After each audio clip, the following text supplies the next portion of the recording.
Disease prevention gone too far? Researchers say some women are having unnecessary surgery to try to keep cancer away. Dr. Mallika Marshall is here now with the details. Mallika? Thanks, guys. Well, you know, some women with breast cancer choose to have a double mastectomy. They have doctors remove both breasts to prevent cancer from developing in the unaffected breast down the road. But a new study shows many women who choose to do this don't really need to.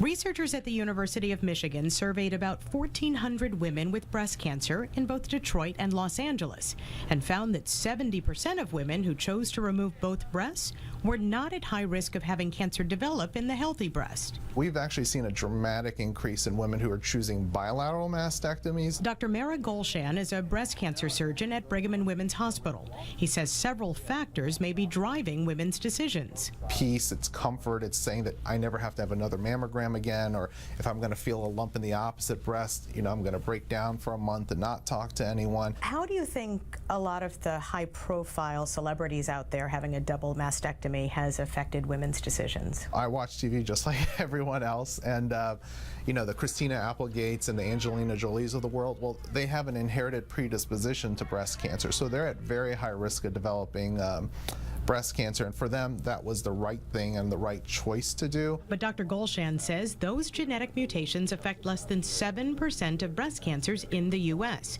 and most women will not be at high risk of developing breast cancer on the opposite side. My number one concern with them is them living, and it's with the cancer that they have in the breast that we know about, and not necessarily a potential cancer on the opposite side forming in the future. A mastectomy is no easy surgery, and having both breasts removed increases the risk of complication and the recovery time, and could delay further cancer treatments. But Dr. Golshan says every woman should weigh the pros and cons carefully before deciding what to do. It's a choice, and it's a choice that if they decide to do it, I'll support them 100%. Now, most women with breast cancer do choose to keep the healthy breast, and are monitored closely for the rest of their lives. If a new cancer is detected, Dr. Golshan says it's often caught early. So he says it can be a very difficult decision for some women, but really people at high risk should consider it seriously, not necessarily everybody else. And you can understand the fear, but what are the chances that a new cancer will develop in the other breast? Okay, so for women who don't have a genetic mutation or a strong family history, he says the chances of developing a new cancer in the healthy breast is about 0.4% per year, which over 20 years adds up to about an 8% risk. For some women, that's high. For a lot of women, they consider that pretty low risk.